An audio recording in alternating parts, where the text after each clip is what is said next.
ढगाळ वातावरणामुळे शेतकरी चिंतेत. शेतकऱ्यांचे लाखो रुपयांचे पांढरे सोने शेतात पडून. भारत कृषीप्रधान देश आहे. भारतात सर्वात जास्त शेतकरी वर्ग आहे. मात्र शेतकरी राजाला राजा म्हटले जाते. पण त्याची किंमत कुठेच केली जात नाही.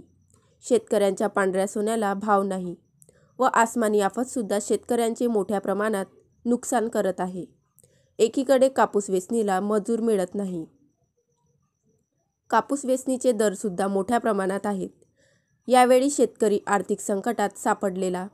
करणार तरी काय? यावर्षी मागच्या वर्षीच्या तुलनेत कापसाची आवक कमी आहे. शेतकऱ्याला कपाशीला जे पोषक पाऊस असते, दिवाळीच्या काळातील तो पाऊस झाला नाही. त्यामुळे शेतकऱ्याच्या पांढऱ्या सोन्याची आवक यावेळी घटली आहे व आता ढगाळ वातावरणामुळे शेतकरी चिंतातूर झाला आहे. वऱ्हाड माझा न्यूजकरिता रवी नवलकर, दर्यापूर.